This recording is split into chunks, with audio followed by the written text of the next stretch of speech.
42. Constance. I ran fluid by rage and fear. No, I told myself, not fear, nerves, like Lily called them. Make it positive. I turned down the tunnel and I have no idea where it led to. All I know is led away from the monster, but also led away from Brandt. This is so unfair. He was in danger again. He's putting his life on this line again. So soon after I brought him back, I was the one fueled most by this situation. I was the one who ought to be fighting the beast. My stomach lurched as it tried to pull me back toward him. Before it was too late, before I lost him again. No, I shook my head to get rid of those thoughts. Even if the worst happened, I could save him. I had the antidote. I'll save everyone.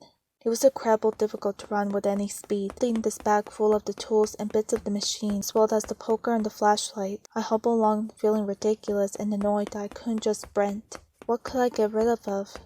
Certainly not the flashlight or the poker. The whole point was for me to dispose of the bag. I couldn't just leave in the tunnel for any of the gent people or this Joey Drew fellow.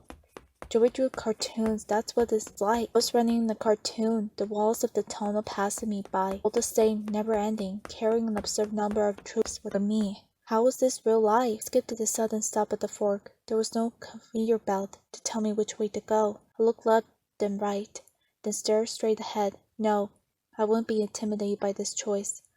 I will use logic to get there. I took a step to my right. There was nothing to see but more tunnel. I could feel a knot form in my stomach, so I closed my eyes and listened to the strain to hear something.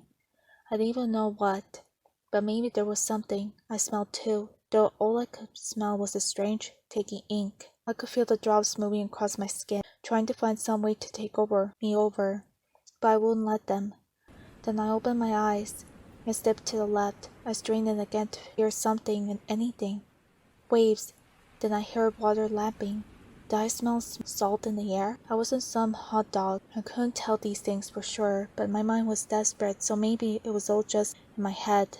But it wasn't enough for me to choose the left side. I started running again. I didn't feel tired, even though my muscles ached. I felt grateful for my rage. It spurred me on.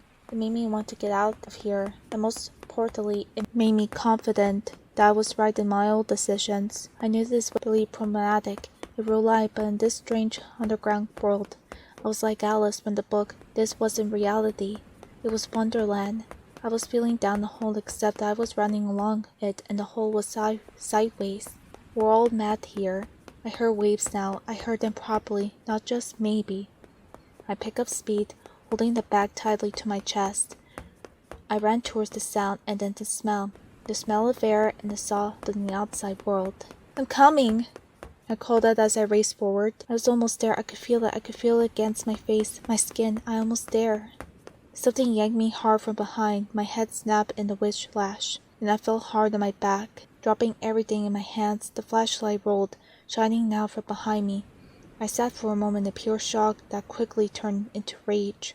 I reached for the pocket that just too far away for me to grab. I saw the shadow along the wall. A creature. The monster. No.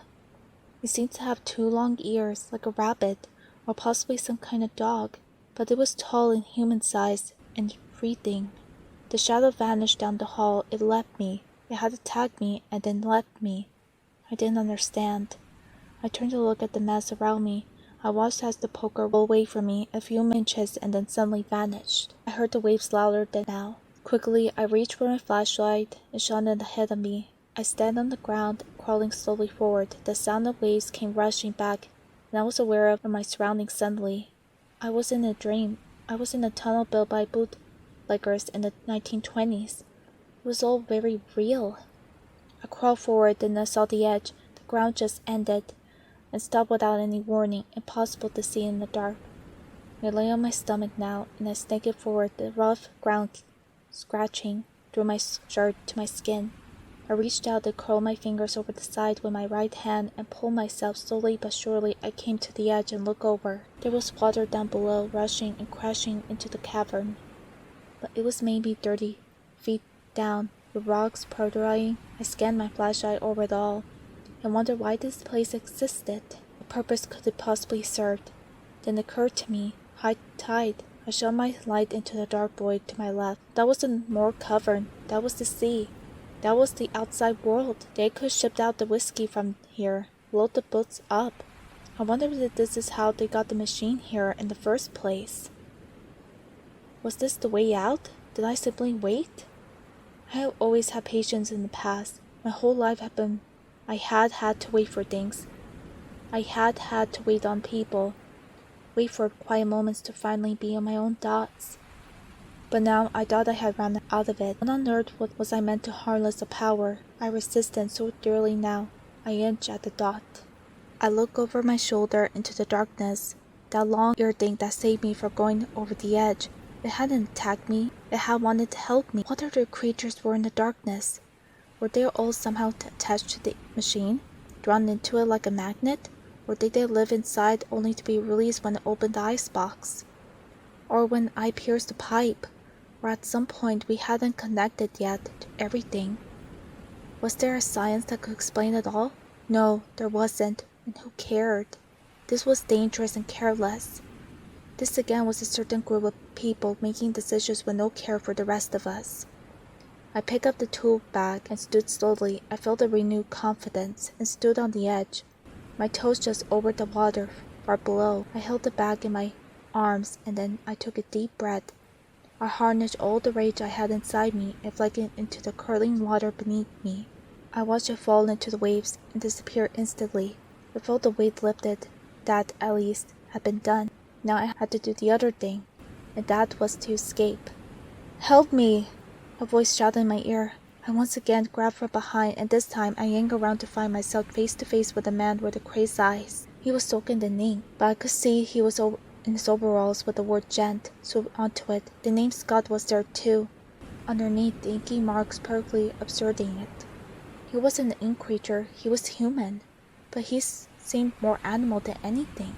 "Help me! It's after me! You have to help me!" He stared at me with wild eyes and then looked over his shoulder and back again. My scientist brain took over and managed to keep me calm, even holding my anger at the bay despite my desire to fling his hands off me. I told myself his behavior was likely the ink's effect on him, triggering his paranoia. "I'll try. Do you know the way out?" I asked it, trying to control my temper. How could I possibly help him when I couldn't help myself? "There's no way out," he replied, shaking his head. He repeated it again and again. "There is, though. There is a way out through the bar. There are other tunnels," I said, trying to break a memory of his. He had clearly lost his mind, being lost down there with a monster for who knows how long. He kept shaking his head. "No, no, no. No, no, no. You can't help. Nobody can help. It'll kill us all." He sank into the ground. He reminded me now of Bill, sitting there just staring at the beast, not fighting back. It made me so angry. I turned to the water. I walked up the edge once more and looked down with my flashlight.